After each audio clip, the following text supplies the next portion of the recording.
오늘 하나님께서 우리에게 주신 말씀은 마태복음 3장 13절부터 17절까지의 말씀, 신약성경 4쪽에 있습니다. 신약성경 4쪽 마태복음 3장 13절부터 17절까지의 말씀입니다. 우리 같이 한 절씩 읽고 마지막 17절은 한 목소리로 읽겠습니다. 제가 먼저 읽겠습니다. 이때 예수께서 갈릴리로부터 요단강에 이르러 요한에게 세례를 받으려 하시니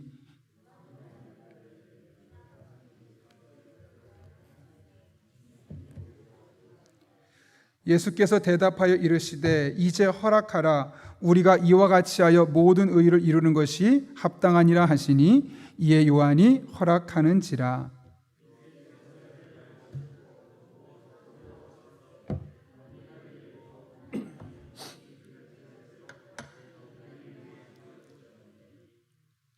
같이 읽습니다. 하늘로부터 소리가 있어 말씀하시되 이는 내 사랑하는 아들이요 내 기뻐하는 자라 하시니라. 아멘. 이렇게 오이코스 모임에 오신 여러분 한 분 한 분을 환영하고 다시 한번 축복합니다. 우리가 코로나로 인해서 정말 모이기 힘들었던 상황이 있었고, 또 어떤 오이코스는 줌으로, 어떤 오이코스는 현장으로 이게 막 병행되다 보니까 이게 제대로 모이기 힘들었습니다. 그래서 좀 반으로 나누어서 모일 때는 함께 모이고 온라인 할 때는 또 함께 온라인을 하고 그렇게 좀 마음과 마음을 나누려고 하고 있습니다. 오늘 예수 그리스도의 생애와 사상 세 번째 시간 먼저 강의를 진행하고 끝나고 나서 오이코스 모임 하도록 하겠습니다. 제목을 보시면 때가 오다라는 제목으로 되어 있는데요. 여러분 지난번에 보셨던 것처럼 예수님은 내가 하나님으로부터 부르심을 받았구나 라는 그런 분명한 소명의식이 있었습니다.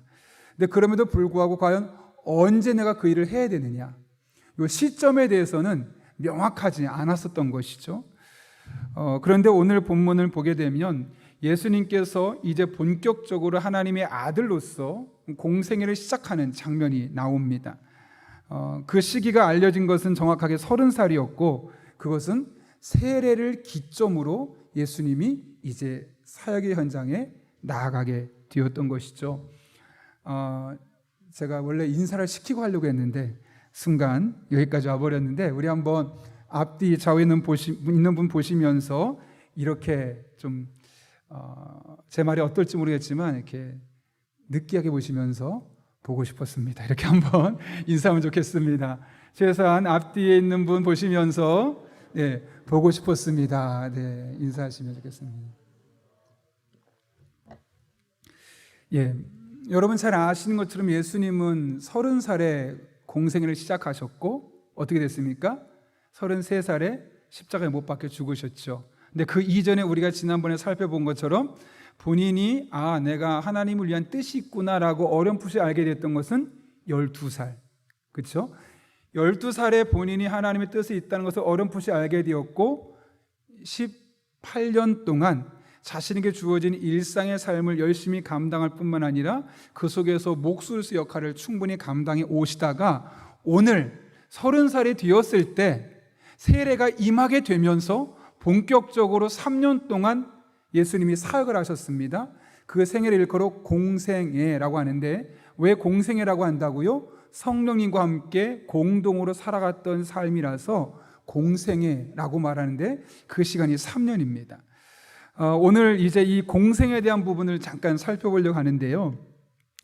예수님께서 세례를 받으시는 것이 오늘 마태복음 3장부터 17장까지 있고요. 예수님이 세례를 받으시는 장면은 성경 보시면 아시겠지만 공관복음, 마태, 마가, 누가복음 세 복음서에 공히 나타나고 있습니다. 그런데 예수님의 세례를 보기 이전에 그 전에 유대교에서는 과연 세례를 어떻게 보았느냐, 이 부분을 잠깐 살펴보고 우리가 넘어가려고 하는데, 세례는 종교에서 신입 회원들이 통과하는 통과 의례였습니다. 이것은 기독교 이전에 유대교에서도 그랬고 유대교가 아닌 여타의 종교, 예를 들면 미래 종교라든가 그 당시 있었던 수많은 종교라 일컬어지는 곳에서 그 종교 안에 들어오려면 무조건 통과 의례가 있었는데 그것이 바로 세례식이었다는 것이죠. 유대교에서도 동일하게 세례식이 있었는데 차이점이 뭐냐면 2번, 개종자가 유대교의 신앙에 들어가려면 세 가지가 있었는데 첫 번째 뭐냐? 할례를 무조건 해야 됐습니다. 그리고 세례식도 해야 됐고 마지막으로 희생 제물을 드려야 했습니다. 그러니까 우리가 기독교에서 하는 것과 좀 다르죠. 기독교는 그냥 세례만 드리면 되는데 그 당시 유대교는 할례를 무조건 태어난 지 8일 만에 기본적으로 해야 됐고요. 그 다음에 세례의식에 참여해서 그 공동체 공식적으로 들어와야 했고 뿐만 아니라 그 세례의식을 치를 때 희생 제물을 드리면서 자신의 삶을 번제로 하나님께 드리는 그런 의식을 치렀다는 것이죠. 그러면서 유대교에서는 세례식을 딱 치른 사람을 보통 부를 때 갓난아기라고 불렀습니다. 여러분, 갓난아기의 특징이 뭘까요? 갓났다. 예, 맞습니다. 그런데 갓난아기의 특징은 뭐냐면 완전히 새롭게 태어났잖아요. 새로운 생명이잖아요. 백지 상태잖아요. 아무것도 없는, 도화지로 말하면 아무 그림도 그려지지 않은, 그리는 대로 그려지는 그런 삶이 어찌 보면 신생하고 갓난 아이 아니겠습니까? 근데 그 당시에 세례를 그렇게 인식했다는 겁니다. 세례 딱 받으면 그 순간부터 이 사람은 새 사람이다. 그 사람이 과거에 얼마나 나쁜 짓을 크게 했든지 오래 했든지 상관없습니다. 세례 받으면 당신이 새 사람입니다. 이 말은 뭘까요? 당신이 얼마나 큰 죄를 지어든 나 그거 신경 쓰지 않아. 당신은 새 사람이야. 사실 그런데 오늘날 우리 교회 어떤가요? 과거에 잘못했던 것들, 실수했던 것들 다 기억하려고 하지 않습니까? 저 사람 저것 때문에 안 돼. 내가 알기로는 저런 나쁜 짓 했었대. 그런데 사실은 이 당시에 세례를 받고 내가 신앙생활을 하겠다라는 말은 과거에 아무리 큰 죄를 지었어도 지속적으로 잘못해서 정말 사람들의 손가락질을 받았어도 기억하지 않겠다는 거예요. 당신은 처음 태어난 사람이라고 그렇게 인정했다는 것이죠. 그러면서 당신은 이제 과거와 완전히 단절된 새 사람입니다. 그렇게 그 사람을 보는 관점, 시각을 다르게 봤다는 거예요. 사실 우리도 유대교에서 봤던 관점이긴 하지만 이게 기본적으로 세례라는 의식 자체에 담겨있는 의미입니다. 그럼 사실 우리도 마찬가지 아니겠습니까? 세례받고 하나님 백성 된 우리가 이 사람이 과거에 어떤 일을 했는지 그걸 가지고 자꾸 시비 걸 필요가 없어요. 그 색안경을 쓰고 그 사람 볼 필요가 없는 거예요. 예수 그리스도 안에서 새로운 피조물이라고 분명히 말씀하고 있지 않겠습니까? 그래서 우리가 이 세례 자체가 갖고 있었던 일반적인 의미 또한 우리에게 매우 필요하고 유대교도 그렇고 예수님이 당시의 세례도 그렇고 과거에 없었던 것을 새롭게 만들어낸 것이 아니라 기존에 있었던 질서를 더 확실하게 추가하는 방식으로 나타나게 되었던 것이죠. 이제 이어서 예수님의 세례에 대해서 살펴보려고 하는데요. 예수님의 세례에 대해서는 우리가 크게 세 가지를 살펴보려고 합니다. 하나는 예수님이 굳이 왜 세례를 받으셔야 했느냐. 또 하나는 세례가 받았을 때 임했던 현상, 성령이 임했다는 것. 또 그때 세례가 임했을 때 하늘로부터 들렸던 두 가지 음성. 예수님이 세례를 받을 때 이 세 가지가 있었습니다. 이 세 가지를 잠깐 살펴보려고 하는데 첫 번째로는 세례가 갖고 있었던 의미입니다. 세례는 세례를 받음으로써 죄 없었던 몸이, 원래 예수님 죄 없는 몸 아니겠습니까? 그런데 죄인과 같은 자리로 내려갔다라는 것이죠. 그러면 굳이 예수님은 죄가 없으셨는데 왜 세례를 받으셔야만 했을까? 이 부분에 대한 의구심이 들지 않습니까? 예수님에겐 늘 하나님의 뜻이 우선이었습니다. 안 받을 수도 있지만 본인이 죄인의 몸으로 내려가서 사람들 앞에 세례를 받는 모습을 통해서 죄를 용서받는 것, 이것이 얼마나 귀중한 것인지를 보여주기 위해서였죠.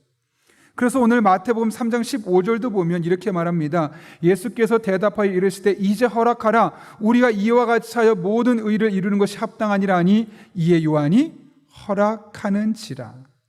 왜 이런 말을 했습니까?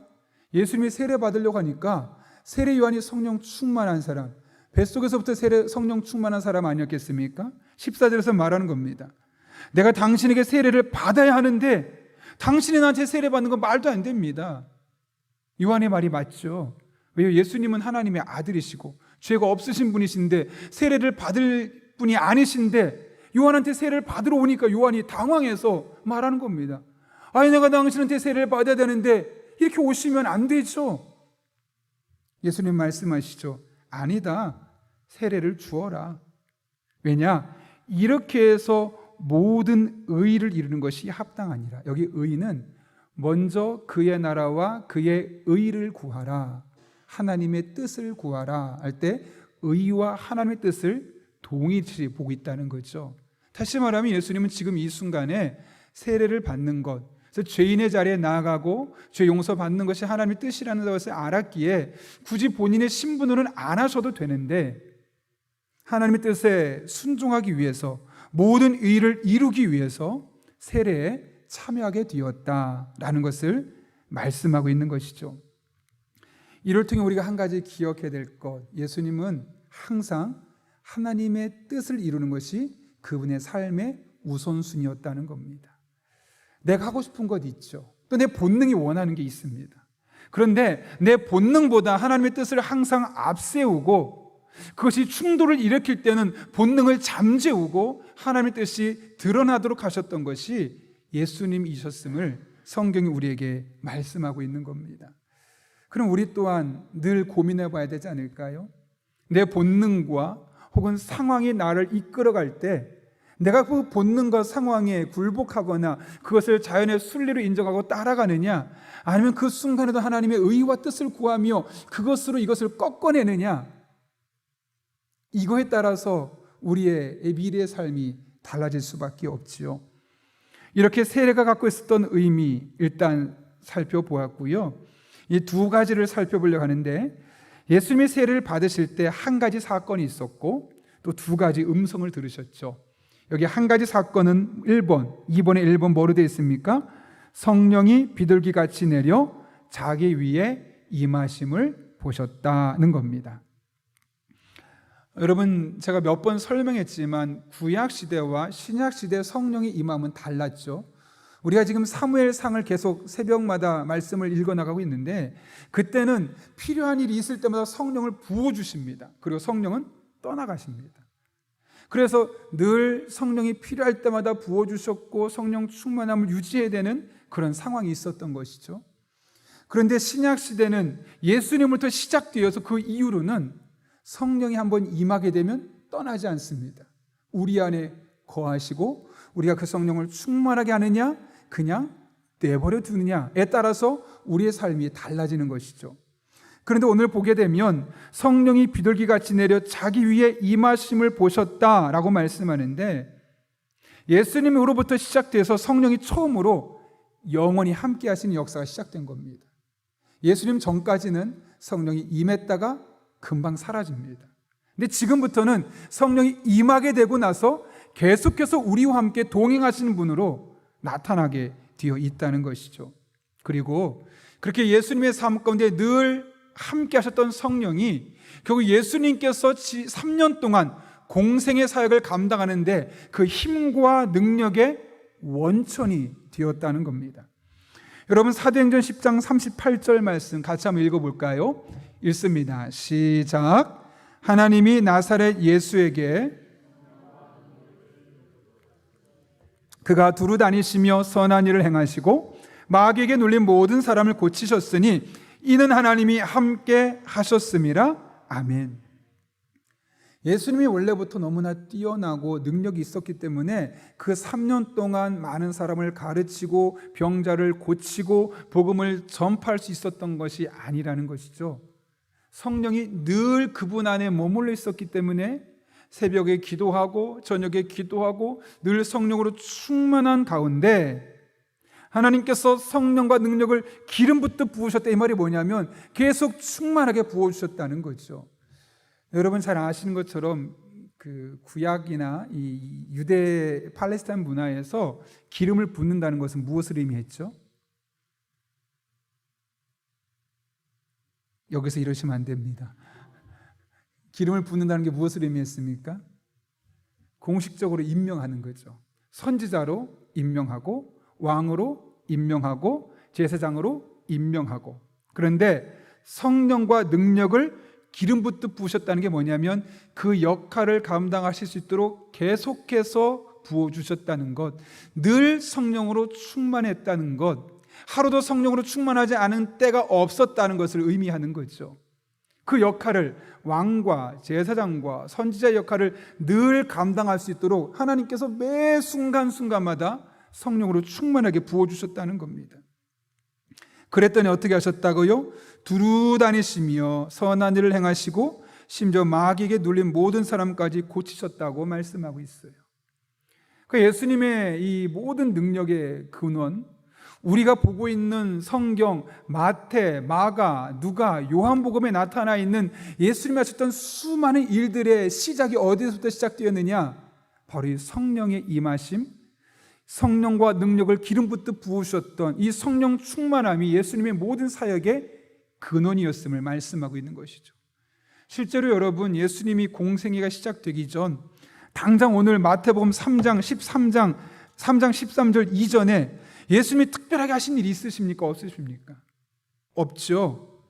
그냥 목수의 일을 하면서 늘 아침에 기도하고 저녁에 기도하고 자신에게 주어진 일상에서 열심히 성경 읽고, 이것이 예수님의 삶이었습니다.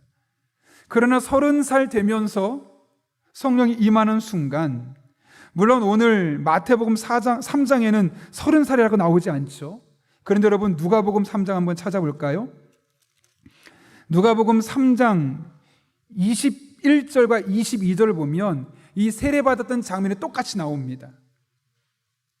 누가복음 3장 21절과 22절, 우리 화면에는 없는데요, 성경책 보고 한번 같이 읽었으면 좋겠습니다. 신약성경 92쪽입니다. 누가복음 3장 21절과 22절 같이 읽습니다. 시작. 백성이 다 세례를 받을새 예수도 세례를 받으시고 기도하실 때 하늘이 열리며 성령이 비둘기 같은 형체로 그의 위에 강림하시더니 하늘로부터 소리가 나기를 너는 내 사랑하는 아들이라 내가 너를 기뻐하노라 하시니라. 세례 받으셨잖아요. 그런데 23절에 보면 뭐라고 되어 있습니까? 예수께서 가르치심을 시작하실 때 성령을 받고 나서, 성령으로 세례를 받고 나서, 그러니까 예수님께서 세례 받으실 때 성령까지 임하신 거예요. 그리고 나서 이제 본격적으로 가르치심을, 이 3년간의 공생의 사역을 시작했다는 거죠. 그때 몇 세라고요? 30세쯤 되시니라. 이해되셨습니까?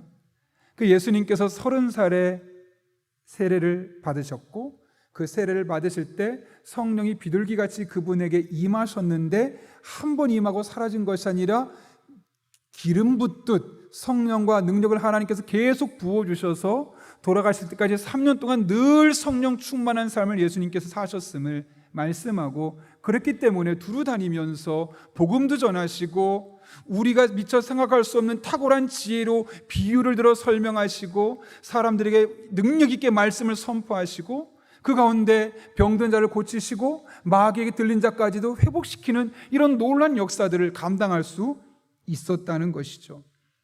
결국 예수님의 사역은 성령의 사역이었고, 그래서 그것을 신학적으로 일컬어 공생애, 3년 동안 혼자 열심히 사역한 것이 아니라 성령 충만한 가운데 성령의 능력을 행하셨다라고 우리에게 이야기하고 있는 것이죠. 그런 의미에서 여러분, 우리 또한 공생애를 살 수 있지 않을까요? 우리 인생, 우리 안에 성령이 늘 계시죠. 우리도 여러분 공생애를 살 수 있습니다. 성령 충만하지 않고 그냥 주어진 시간과 주어진 환경에 따라 본능대로 살면 우린 그냥 내가 열심히 내 인생 주어진 대로 사는 겁니다. 그런데 늘 성령 충만하려고 몸부림치고 성령께서 내 생각과 가치관을 지배하고 나를 이끌어가는 삶을 사모하며 기도하며 하나님께 매달리면 하나님 성령 충만해 해주시겠죠. 그럼 우리 인생은 예수님은 아니라 할지라도 늘 공생애를 살 수 있는 겁니다. 적어도 일주일에 우리가 매일매일 아니라 5일이라도 그렇게 성령 충만을 사모하며 기도하며 나아가면 그 5일만큼은 공생애를 사는 것이고, 그것도 어렵다 하면 이틀, 그것도 어렵다 하면 적어도 토요일 하루 나와서 하나님 앞에 간절한 마음으로 기도하며 나아갈 때 성령 충만하면 그날만큼 우리가 하나님과 함께 성령과 함께 살아가는 공생애를 살 수 있게 되는 겁니다. 내 본능대로 살지 아니하고 하나님의 뜻을 구하며 의를 구하며 이 땅에 하나님의 능력과 지혜와 하나님의 역사를 나타낼 수 있는 것이죠. 여러분은 어떻게 살고 싶으십니까? 그냥 열심히 살고 싶으십니까? 성령과 함께 공생애를 살고 싶으십니까? 여러분 한 분 한 분의 삶이 성령과 함께 했던 예수님의 공생애처럼 늘 성령과 동행하는 그런 복된 삶이 될 수 있기를 예수님의 이름으로 축복합니다. 계속해서 이제 다 끝나는데요. 한 5분이면 끝날 것 같습니다. 예수님께서 세례를 받으실 때 성령이 임하고 나서 두 가지 음성을 들었죠. 첫 번째는 뭡니까? 이는 내 사랑하는 아들이다. 근데 이 말씀이 시편 2편 7절에 기록된 말씀이에요. 내가 여호와의 명령을 전하노라. 여호와께서 내게 이르시되 너는 내 아들이라 오늘 내가 너를 낳았도다. 이 말씀이 이미 다윗을 통해서 이스라엘 백성들에게 다 알려져 있었죠. 예수님도 이 말씀을 분명히 알고 있었습니다. 하나님께서 나중에 메시아에게 너는 내 아들이라 라고 말씀하시면서 내가 너를 낳았다, 내가 너를 통해 일할 것이다, 이런 메시지를 주실 것이라는 것을 시편 2편 말씀을 통해 알고 있었는데 오늘 예수님께서 세례받고 성령이 임하는 순간 이 말씀이 들린 겁니다. 여러분이 예수님이라면 어땠을까요? 아, 하나님이 나를 부르셨구나. 아, 하나님이 나를 콜링하시는구나. 아, 내가 하나님의 아들로서 이제 이 세상에서 일을 시작할 때가 되었구나. 지난 30년 동안 듣지 못했던 이 하나님의 음성이 시편 2편 7절의 말씀과 딱 맞아떨어지면서 하나님이 나를 부르시는 것을 확신할 수 있었던 것이죠. 이 말씀을 통해 예수님은 자신을 시편에 예언된 메시아로 인식하셨습니다. 그래서 30년 동안을 평범한 몫으로 살아오셨지만 이제는 내가 하나님의 아들로서 역할을 감당해야 될 때다라는 것을 분명히 깨닫게 되었던 것이죠. 두 번째 음성이 있죠. 내 기뻐하는 자라. 이 말씀은 이사야 42장 1절에 기록된 말씀입니다. 이건 여러분이 한번 읽어볼까요? 읽겠습니다. 시작. 내가 붙드는 나의 종, 내 마음에 기뻐하는 자, 곧 내가 택한 사람을 보라. 내가 나의 영을 그에게 주었은즉 그가 이방의 정의를 베풀리라. 아멘. 이미 오래전에 이사야 선지자를 통해서 하나님께서 앞으로 메시아가 올 것인데 그는 이런 사람이 될 것이다. 그는 내가 붙들어주는 종이고 내 마음에 기뻐하는 자고 내가 선택한 자니 내가 그에게 나의 영을 주어서 그가 이방에 내 뜻을 펼칠 것이다. 여기 영이라는 게 성령이죠. 내가 기뻐하는 자, 나는 그를 선택해서 그에게 성령으로 충만하게 해서 내 사명 감당하게 하겠다. 이 말씀이 시편 42편에 기록되어 있는 거예요. 그리고 이 메시아에 대한 말씀이 42편뿐만 아니라 이제 이 메시아가 어떤 일을 감당할지가 시편 53편이 기록되어 있잖아요. 우리는 다 양 같아서 그릇 행하여 각기 제 갈 길로 갔거늘 여호와께서는 우리의 모두의 죄악을 그에게 담당시키셨다. 아, 메시아는 우리의 죄를 대신 지고 돌아가실 분이시구나. 이와 같은 사실을 이미 구약의 정통한 유대인, 그 당시에 많은 사람들은 알고 있었어요. 아, 메시아가 올 거야. 언젠가 하나님께서 약속하실 메시아를 우리 땅에 보내주실 거야. 근데 그분은 하나님이 붙들어주는 분이고 하나님이 기뻐하는, 하나님이 선택하신 분인데 성령을 부어주셔서 이 방에, 이 땅에 하나님의 정의를, 공의를 선포하는 일을 감당할 거야. 그리고 결국에는 우리의 모든 죄를 대신 지시고 돌아가실 거야. 이것은 당시의 모든 사람들이 메시아가 어떻게 오시고 어떤 분이시고 어떤 일을 하실 것인지를 다 알고 있었습니다. 그런데 오늘 예수님 앞에 성령이 임하면서 뭐라고 말씀합니까? 너는 내가 기뻐하는 자다. 사실 오늘 우리가 본 마태복음에는 이렇게 돼 있죠. 이는 내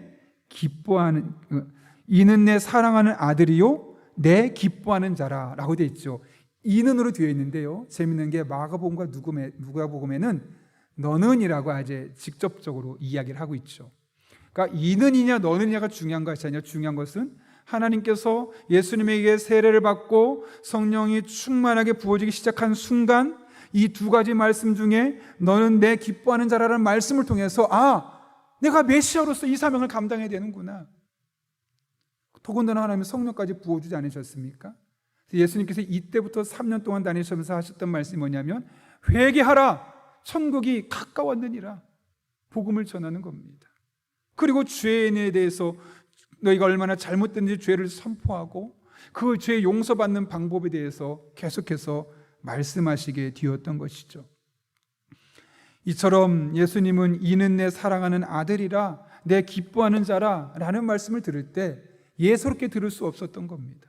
분명히 시편 2편을 통해 이사야 42장과 이사야 53장을 통해 메시아가 오실 때 들렸던 그 말씀이 본인에게 고스란히 들리는 겁니다.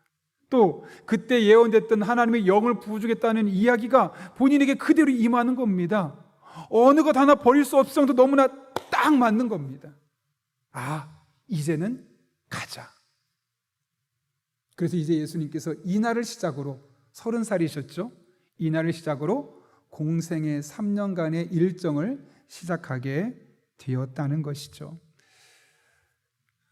이렇게 일단 오늘 우리가 예수님의 생애와 사상에 대한 부분을, 이 세례와 관련된 부분, 그리고 예수님이 공생애를 시작했던 부분들에 대해서 잠깐 살펴보았고요. 이거는 윌리엄 바클레이의 그리스도의 생애와 사상이라는 책, 지금은 절판돼서 나오지 않는데 아주 이 권위 있는 분이라서 제가 여러분과 함께 예수님에 대해서 이렇게 오이코스 모임, 또 찬양 예배 때 계속 나아가려고 하고 있습니다. 오늘 말씀을 잘 기억하면서 오늘 우리가 또 하나님 앞에 나는 과연 앞으로 어떤 삶을 살아야 할 것인가, 나눈 질문은 굳이 제가 하지 않을 겁니다. 왜냐하면 오이코스 모임 때 하려고 하니까요. 그래서 오늘 말씀을 기억하면서 이제 오이코스별로 모일 때 나눔 질문을 하고 말씀을 읽고 그 다음에 서로 기도 제목을 나누고 서로를 위해서 찬양을 하고 축복하는 그런 시간을 가졌으면 좋겠습니다. 그동안 어떻게 지내오셨는지 또 근황도 묻고 서로를 마음껏 축복해 주십시오. 여러분, 이 만남이라는 것이 우연이 없습니다.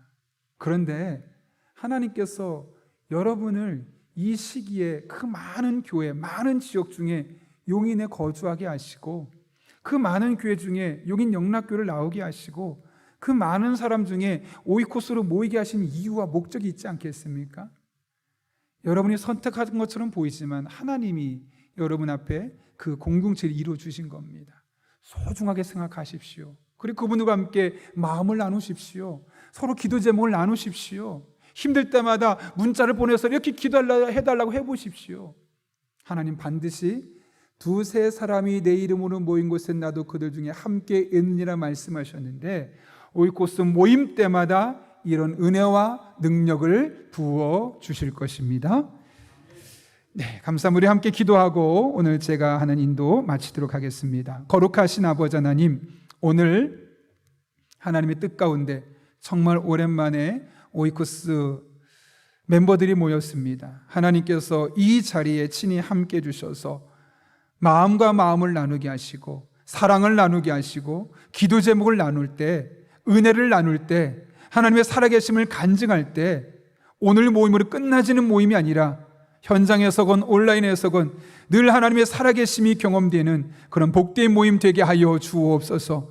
우리 모두 다 성령으로 충만하게 인도하여 주시고 그렇게 하나님과 함께, 성령님과 하나님과 함께 공생애를 살아갈 때 우리 삶에 선한 일을 행하시고 능력을 베푸셨던 주님의 은혜와 능력이 우리에게도 동일하게 나타나는 복된 모임들 되게 하여 주옵소서.